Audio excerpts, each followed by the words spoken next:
listening to AC/DC Beyond the Thunder, the podcast with the biggest balls of all. With your hosts, Kurt Squiers and Gregg Ferguson.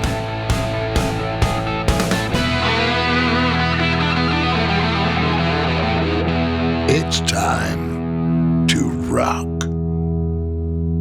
Welcome to a very special edition of AC/DC Beyond the Thunder podcast. My name is Eric Kielb. Today, I'm excited to jump out from behind the board and flip the script by hosting a conversation with the originators and instigators of Beyond the Thunder, Kurt Squiers and Gregg Ferguson.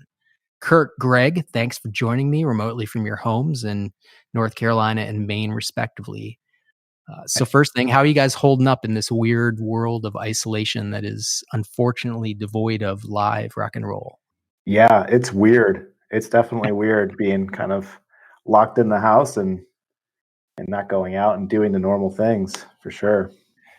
Yeah, and I've found that I've been in isolation for most of my professional career and not known it.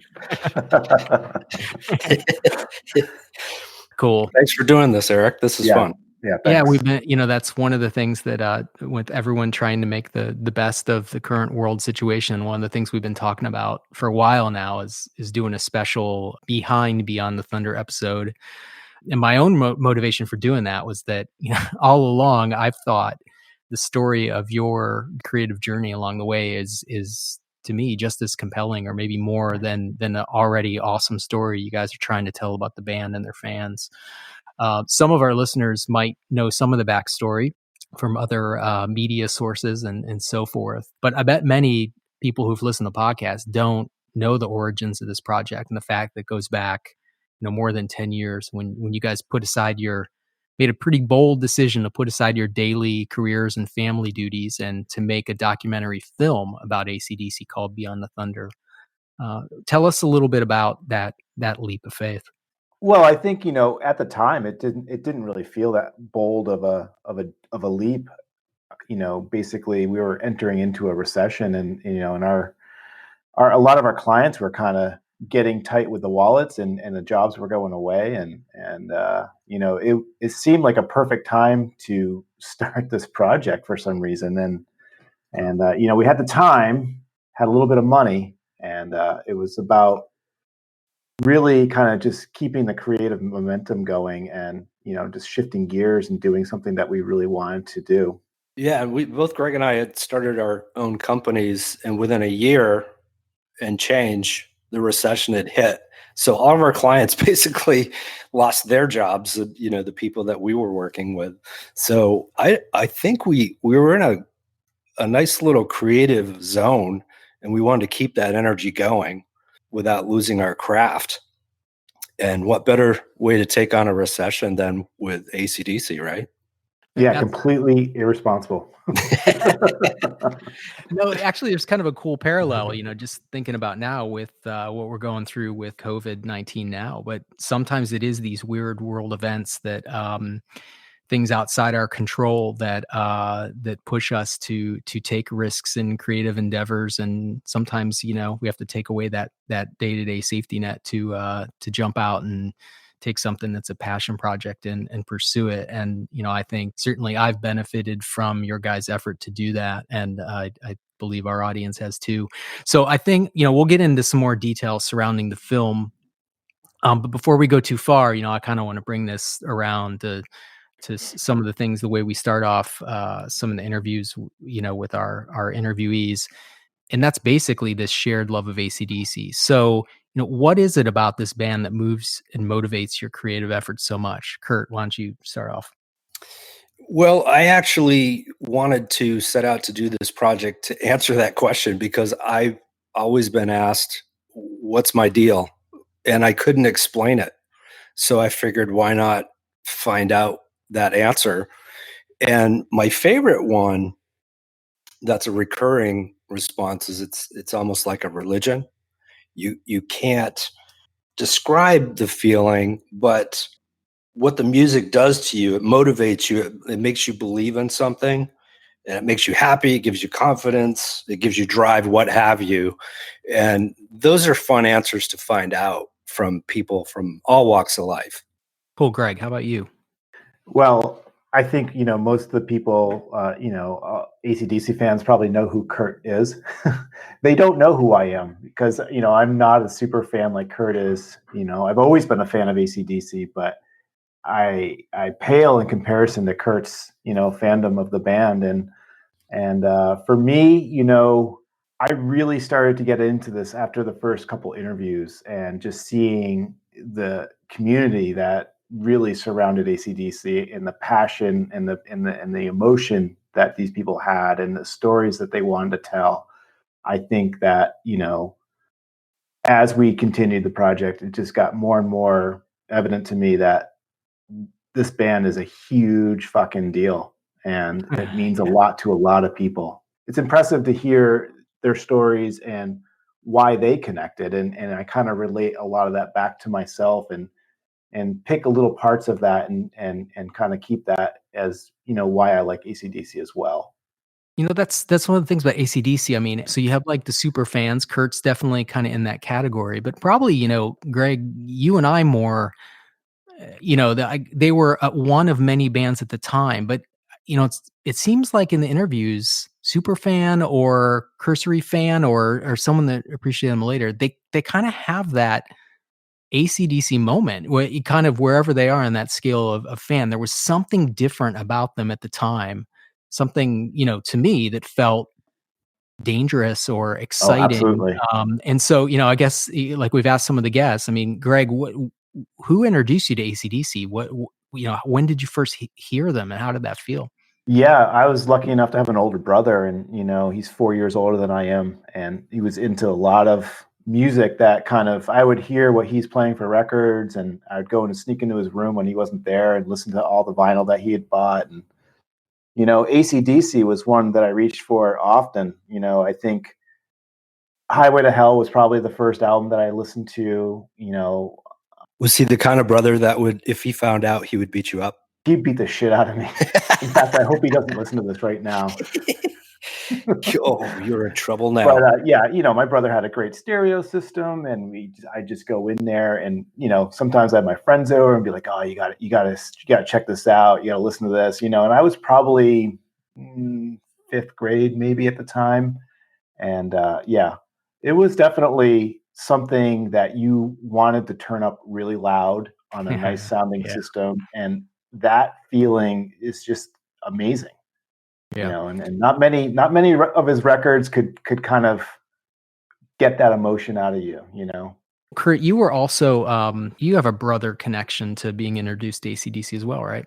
Yeah, I mean, growing up, I literally roomed with 2 other older brothers, and their big deal was Southern rock. Even though we lived in New England, it was Skinnerd and Molly Hatchet and Blackfoot and all of these Southern rock, Pure Prairie League, all these Southern rock bands. So I really grew up listening to a lot of that. And of course, my parents were listening to the Beatles and CCR. And so it was a very musical household. But it wasn't until, and obviously the Who and Zeppelin were thrown in there, those English bands.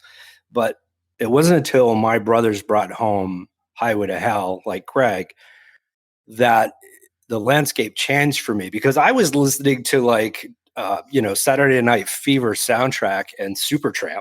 So, yeah, I mean, one of the cool things, we're all about the same age, I guess, and so I think we it sounds like when we've compared notes, we've all were introduced about the same time, which is probably like more like preteen or younger age. And it was cool to have those older brothers or neighborhood friends who, could take you in the back of their Camaro because, that's where AC/DC sounds the best, right? That's right. So My brother had a red Camaro. Yeah, I swear to God, they must have mastered that album to sound perfect in the back of a Camaro heading to. And they brought it home for the cover. It wasn't just music sounded dangerous, but as a 10-year-old kid seeing that, I was like, I don't think I should be listening to this. Yeah. So, I mean, you guys both independently formed this special bond. And you're right. It wasn't just with the sound, right, of AC/DC. It was with the sound, the look, the attitude, and, what we now probably at the time were too young, but now in hindsight appreciate as the sort of rock and roll ethics and authenticity of AC/DC. So in your childhood and teen years, and then, you guys grew up, built careers in the advertising industry, started families. And then, we're going to fast forward a little bit here, but how did you guys then cross paths and discover this shared love for the band? Well, I'll tell you how we met. I met Kurt probably, I want to say it was like 2003, Kurt. I had my own production company at the time, and I was pitching some work at Kurt's agency. We were pitching to the owner of the agency, and we just finished our pitch, and Kurt was walking by the conference room, and the owner said, "Hey, Kurt, come on in here. I want you to check this out." And she wanted to show the piece that we had done for them. He comes walking in with a bucket of Kentucky Fried Chicken. He sits next to me, and he says, "Hey, you want a piece?" And I was like, I don't know what to do in this situation. So yeah, I think I actually declined, and I kind of regret that now. But I didn't know who Kurt was. I didn't, I was like, who is this guy? Why is he sitting next to me? Why is he eating chicken? But that was like my first experience meeting Kurt, and I think right away we kind of hit it off, and I was like, this is a cool dude. I want to definitely hang out with this guy sometime, and chicken with this guy. We kind of made it happen. So yeah. Little did he know. Little did I know. Yeah, well, the cool thing is that a lot of what Gregg brought to the table creatively were things that I did not excel at. So there was this real synergy between the two of us, so two components working together. So I continued to go back to Gregg and hire him for other things, and it was really great to work with him and continually work with him to this day. So I owe a lot to him. I don't know why he followed me down this path. I don't either, Kurt.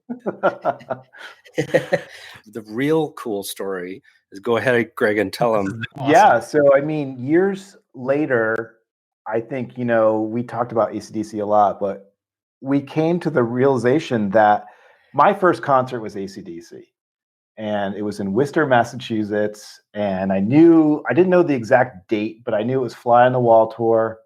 And I knew it was in October, and Kurt was like, holy shit, I was at that show. And so we kind of compared stories, and not only were we at the same show, 20 years before we met, but we were also like really in almost the same section. Yeah. Yeah. Cause we were describing where we were sitting. And I was like, oh my God, that's where I was sitting. Yeah.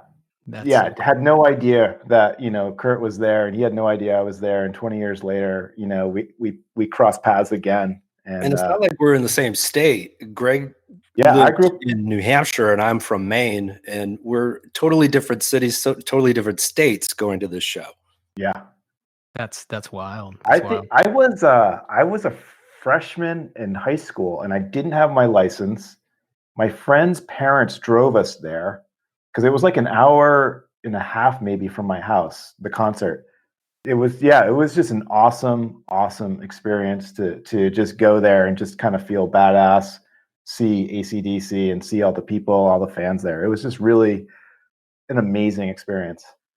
And special for me too, because I was with all of my siblings, every one of them.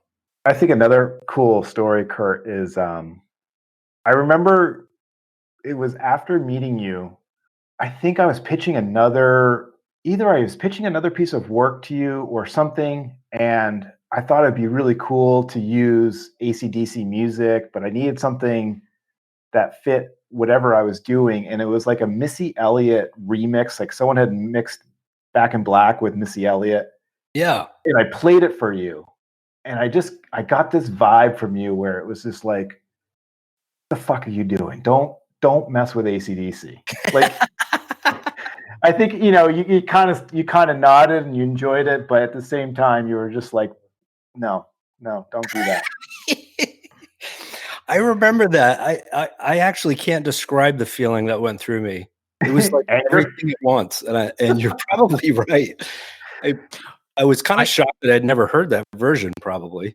Yeah. It was some weird, obscure remix that someone had done on YouTube or something, you know?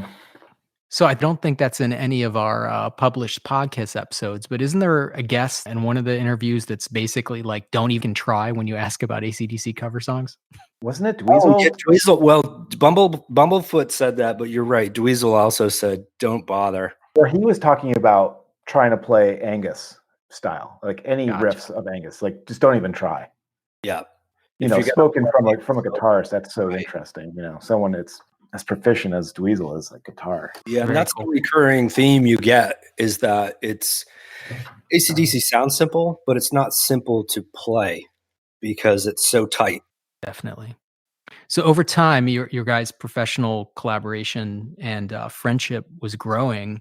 But I have to ask, then like, which one of you just popped this question? Hey, let's quit our jobs, fly around the country, filming interviews for AC/DC documentary. I have to say Kurt, probably. Kurt usually ends up talking me into all this shit. You know, he ropes me into all kinds of crazy stuff. And I have to give Gregg a lot of props. He's been an amazing life partner. He never says no. Gamer, man. There's always adventure that follows Kurt. So, why would you say no to that? Well, there is a little bit of something there, and I think that's Kurt has this magic. Most people email Slash and ask if he wants to do an interview, and they get ignored. But Kurt has a little bit of that ability to get people on board. You know what the magic word is? It's not Kurt magic. It's the words AC/DC. Yeah, it's the word AC/DC. Yeah, people absolutely love to talk about AC/DC. Your approach to the film from the beginning was to independently create and produce this documentary on your own dime, but with the band's full knowledge and support. And you guys had the credentials, some connections with the band and their management. We could probably do an entire separate podcast about the entire odyssey of the film. But can you guys give me an overview of just how things ultimately went down with trying to realize that film project?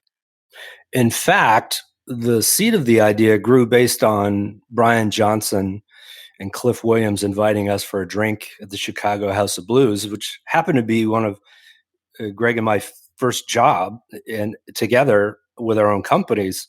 That was before the decision to make the film. That was absolutely. Yeah. Can you imagine all the people they have to deal with, like myself, coming up and saying, I'm your biggest fan. So after that moment, on the back of a cocktail napkin with, Gregg and I having a Jack Daniels or whatever. And I said, I had the idea for creating this film where we could give something back to AC/DC to kind of salute them.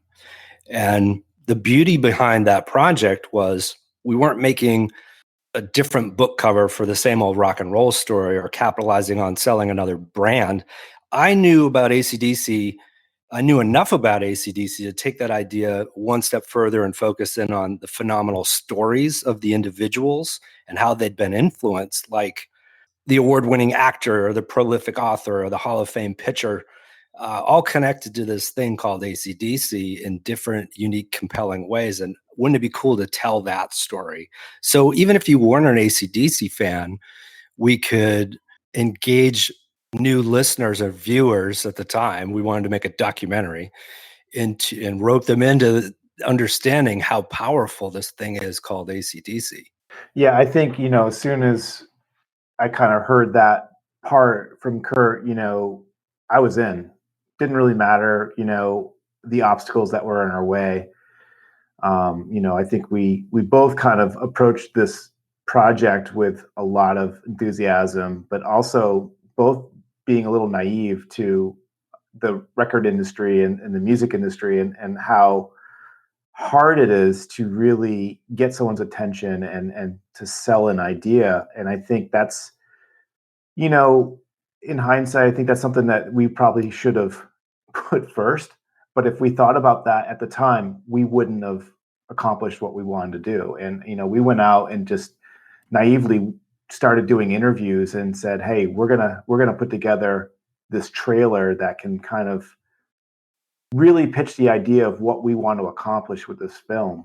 And I mean, and you guys just can't. I was like, came out like gangbusters with the interviews. I mean, we're not talking about just interviewing, your old schoolmate's brother about how he felt about AC/DC. I mean, we're talking some pretty big names out inside of music and outside of music, and then ultimately, I mean, you guys had the cachet in the AC/DC community to and just in general to land those kind of interviews. It blows me away. You know, the people you've had the opportunity to talk to AC/DC about, and even some of the experiences. I mean, one of my favorites is the story about the Classic Rock Magazine award show. Yeah, at that time, we were really gaining momentum and people were starting to talk about it online. And we were getting magazine attention as well. We received a call from Classic Rock Magazine in London asking if we would come over and accept the award for Best Album of the Year for Black Ice for AC/DC. We're like, why? And they said, well, because they can't make it. And we thought you guys would be the best choice to receive that on their behalf. And I was like, I don't think so. That doesn't sound right. And eventually they coerced us into doing it because they were saying it was a fan related award voted on by the fans. And you guys are like the ultimate fans making the ultimate fan movie. And we were like, okay, we'll do it. So you hopped on a plane to London. I hopped on a plane to London. We had no money by this point, but you know what? We just had to check this thing out because little did we know, we're sitting next to members of Anthrax. There's Zeppelins in the house, Aerosmith's in the house, members of the Rolling Stones, The Who, ZZ Top, Iggy Pop. I mean, it goes on, right? And by the end of the night, I'm on the couch with Tony Iommi sitting with two trophies, like with his wife talking. This is ridiculous. And everyone wants to talk to us because they showed our trailer and we accepted the award for AC/DC, one of the biggest bands in the world. So everyone wants to know who we are. And hey, can we get in your film? And we're like, yeah, sure. I I love this idea that, you guys talk about is hearing this band is 10-year-old. And did you ever envision that you would be on stage in London accepting award in front of, all the band's peers? I mean, like Jimmy Page is hanging out in that room, right? Yeah, I actually was introduced to Jimmy Page and I said, I wanted to thank you. And he said, for what? And I said, for being Jimmy Page. That's so great. That's the That's only so thing I could great. come up with, but it's Jimmy Page. Yeah. So Yeah. quite a night. And the distributors that came out that night to put our film together and help put that film together was amazing. We were like, oh, this is going to happen. We're going to make this happen. AC/DC is going to be on board with us. Yeah, so let's get to that. Maybe we foreshadowed it a little bit, but you guys had all this momentum. You've landed some monumental interviews. You get asked to accept awards on the behalf and screen the trailer, but you guys then sort of hit a wall. I think that wall is probably called AC/DC's management, the heavily guarded Fort Knox of AC/DC business. It seems like the main obstacle to releasing the film, from what I heard, you guys tell me a little more. It wasn't so much that they didn't like the idea, but it was really about granting the rights to use their music. Your aim with the film from the beginning was never to do a straight up documentary like behind the music on AC/DC, right? It was Beyond the Thunder. Whether you guys realized that when you wrote on that napkin or not, became the story about fans examining and sharing those common bonds and passions that unite people from, a wide range of backgrounds. So did you guys consider moving ahead on the film without using the music? I mean, you could have done that. Why was that such an important part of your vision for the final film project? How do you do an AC/DC film without their music? I mean, it doesn't even seem possible. We kind of entertain a lot of different avenues to kind of try to produce something without it, but it never had that authentic feel without their music. And I think that's something that they've kind of instilled in us, is that authenticity piece. It felt like half a story without the music, and I think we wanted to produce a film that not only we were going to be proud of, but the band was going to be proud of as well. Yeah, and Greg and I actually, we were working in London on a project, and we flew into New York City, and we actually set up a meeting with AC/DC's manager. We went to the offices and was stuck in traffic. We never had that meeting. And we just wanted to show our proof of concept and let them know it wasn't a documentary. It was more than that. And so when that meeting didn't happen, we sent countless door openers, little gags. I mean, Greg made this awesome amplifier that opened up and it had the film in it. And we sent the bottom of an AC/DC Converse sneaker and said, we'll sell our soul to get a meeting with you guys. It was just like one gag You guys after pulled out another. all your advertising. Oh my God. Yeah. Yeah. We realized that AC/DC is a fortress, and it's kind of why I love them in the first place, to be honest with you. It's a fortress, yet we've heard that all the band members have seen our trailer, liked the trailer, so we kind of know that we penetrated through there and kind of got our message through. It just was a matter of working through the music industry, and I think that's pretty complicated. Yeah, and maybe a matter of timing too, right? Absolutely. I went to lunch with assistant manager a couple of times. Wonderful woman who's very excited about what we're doing, knows we have a lot of heart for the project, but she can't do anything about that. That's not her job. Her job is to say no thanks, but they've been very good to us over the years. Well, and that's one of the things we talk about with the guests and the episodes, and is AC/DC's success musically, comes from knowing what they do well, a proven formula, and in sort of optimizing and refining and delivering that in a very pure sense, but not straying too far from those principles. And I imagine they, part of this is their business sense is very similar. They know what has worked for them. They know the image that the respect they have from fans and what they need to do. And they're just very, they don't need to take risks, big risks, right? Even for things that they like. So yeah, that was the biggest deal for me, at least, that without their permission, I didn't want to do it. I'm a big enough fan where I don't need to go and do unauthorized project. I just didn't want to do that. Yeah, I didn't want to get sued either. More importantly, we didn't want to get sued by the band we love. Yeah. Right. Well, yeah, that's why we keep Googling fair use for the podcast. But anyway. Yeah. Good segue. Yeah. So, there's so much ground we could cover surrounding the film, and we'll probably revisit that in future behind the scenes episodes, and it even kind of worked its way in some of the podcast episodes. But I'd like to pivot to how we ended up here. How did the idea come about to, shift towards producing a podcast?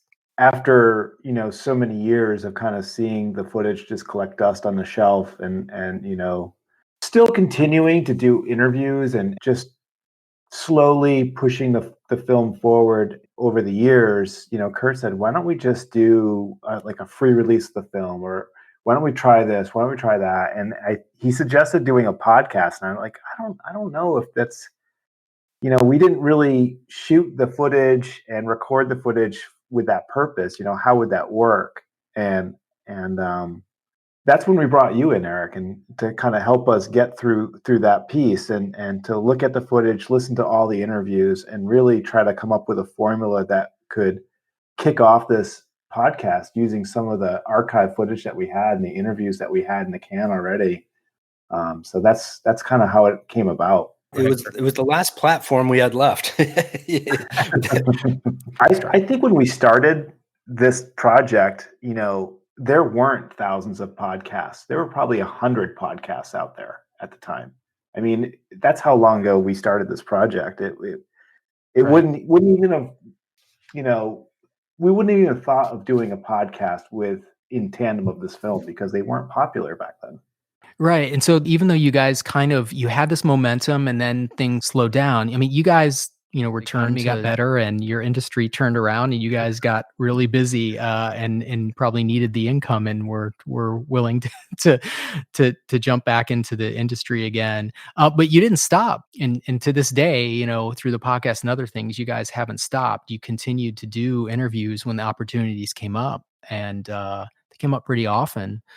I was lucky enough to be introduced to you guys a few years back, and because you were kind enough to let me weasel my way into a couple of your AC/DC and other music-related endeavors. And at some point, you opened the vault on the film interviews. Gregg started unarchiving the audio and sending it my way, and I was blown away. I mean, both by the huge names and the backgrounds of the people he interviewed and just by the quality of the content. I just remember driving around in my car, listening to the audio bounce downs of that raw material, and knew you guys were sitting on a gold mine.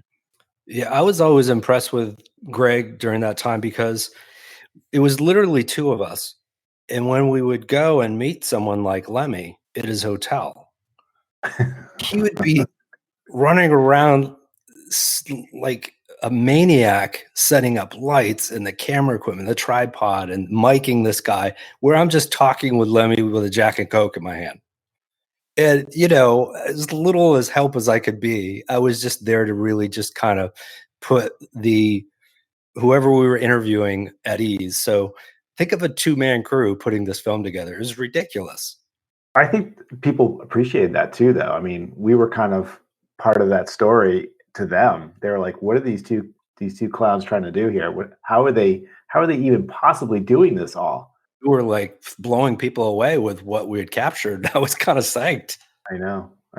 Well, that effort to sort of go above and beyond is kind of extended to the podcast, right, guys? I mean, we probably underestimated a little bit what it would take to turn interviews originally, good interviews originally done for a film, where really you're looking for almost sound vision bite sort of size things to put into a overall film, and then try to take one of those interviews and turn it into a podcast of some reasonable length. Yeah, I mean, completely different disciplines when you're out in the field recording. So definitely a little, your creativity, Eric, has kind of made the podcast and made this material useful in a podcast. So yeah, I mean, that's all, for listeners, all of the season 1 interviews were from those film interviews that were in the archives. And if only you guys had mic'd up Kurt, it would have made life so much easier. Kurt, do you want to talk a little bit about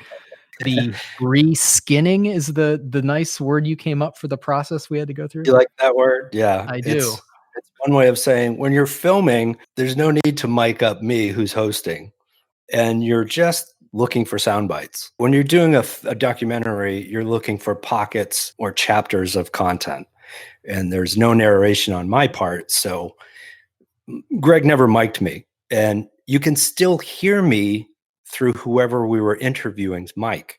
So that was a very useful tool when it came to converting it to a podcast, because we could hear what I was asking and then reskin, or in other words, re-record my voice. So it made it feel like I was there. And I can also give listeners a little bit more backstory and storytelling information.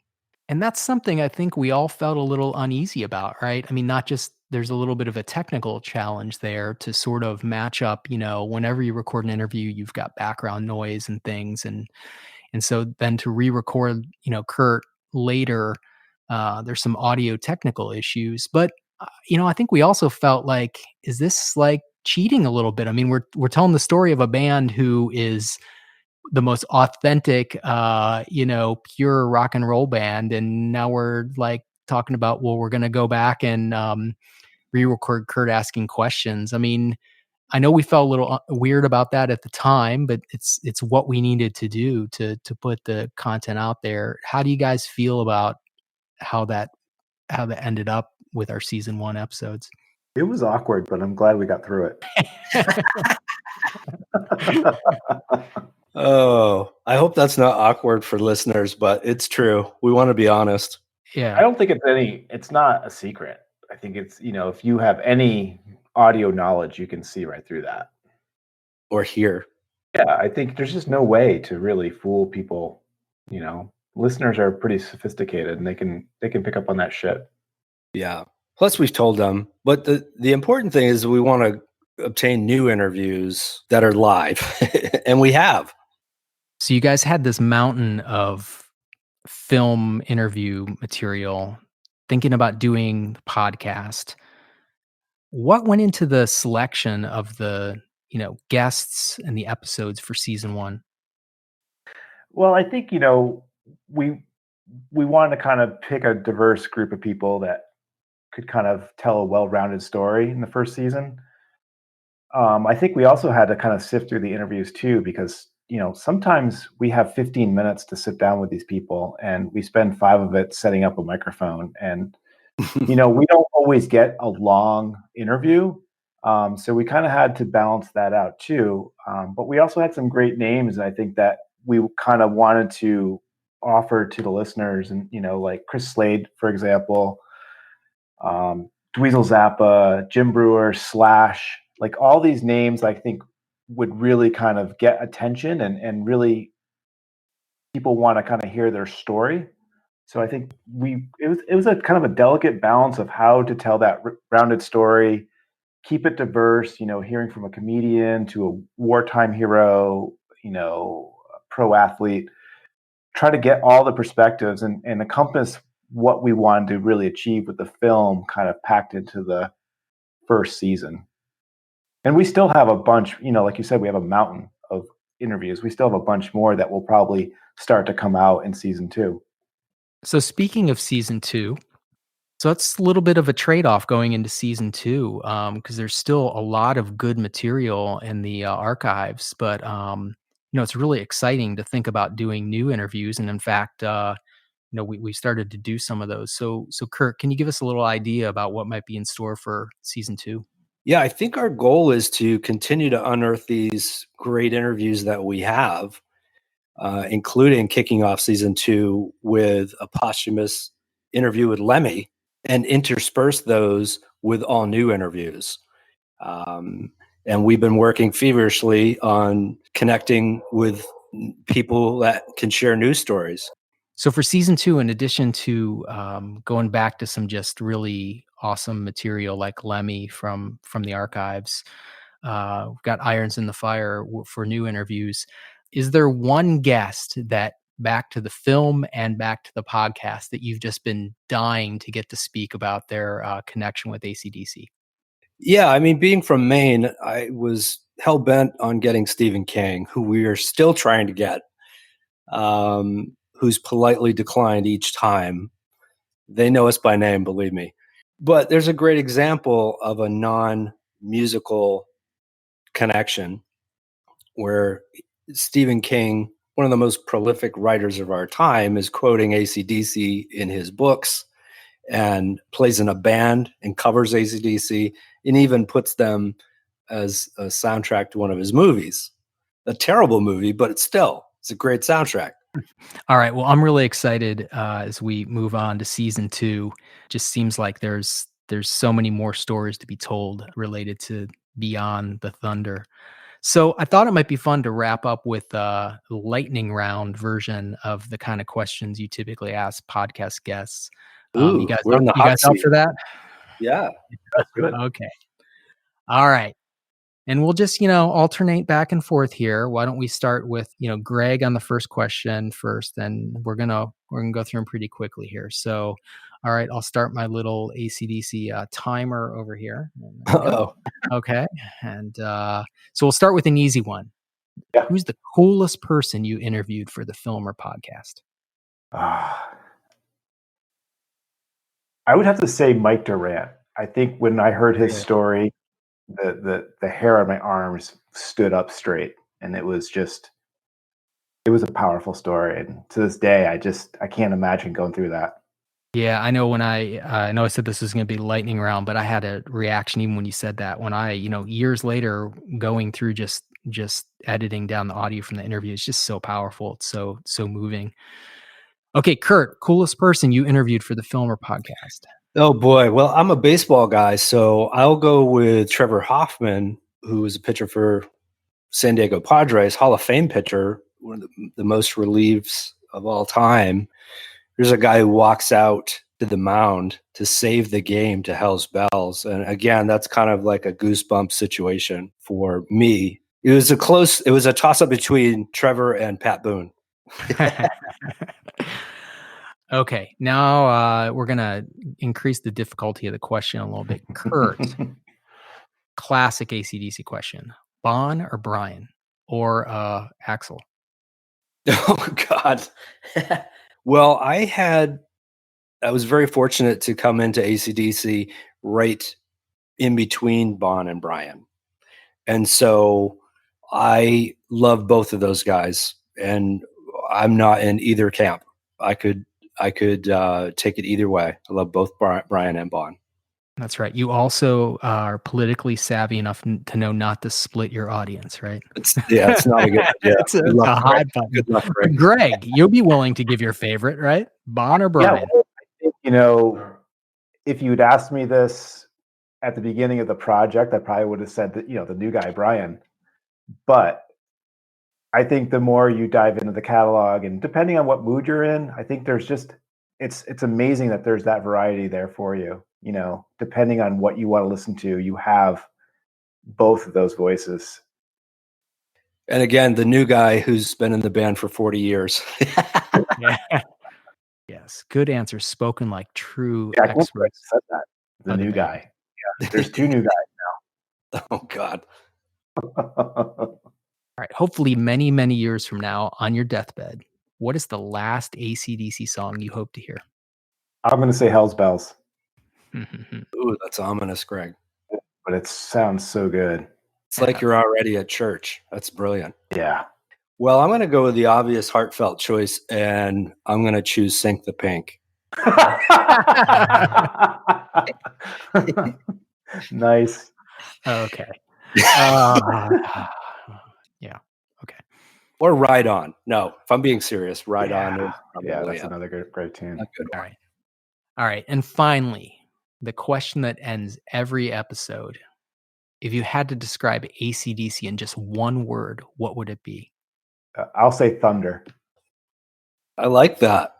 I've thought about this word a lot, and mine's a multi-tiered answer. I'm sorry. You might have to Please edit don't that. ask for more than one word. That gets you banned from being on follow-up Disqualified. episodes. Yeah, we've had that a few times. Okay, my word is hard. Nice. Their upbringing was hard. Their life was hard. They are emotionally hard people. They're very stern on the outside. Their music is hard. The content of the music is very sexual. So there's a lot of double entendre there. And they're also hard to make a film with. Nice. But That's Beyond great. the Thunder will be a podcast, ladies and gentlemen. Okay, guys. Well, thanks for that special interview as we did our first Beyond the Thunder episode. We'll probably be doing these every now and then just to keep telling the story going on around the podcast. But I guess full speed ahead for season 2, right, guys? Yeah, let's do it. All right. AC/DC Beyond the Thunder theme song, Trailer Trash, written and performed by Gannon Arnold. VO talent by Bruce Jacobson. Cinematography and sound recording by Gregg Ferguson. Edited and mixed by Eric Kielb. Written, directed, and hosted by Kurt Squiers. Produced by Gregg Ferguson, Eric Kielb, and Kurt Squiers. AC/DC Beyond the Thunder is a Squiers LLC current motion production. Copyright Beyond the Thunder podcast, all rights reserved. This has been a Nat Attack presentation. Shazbot. Nanu Nanu.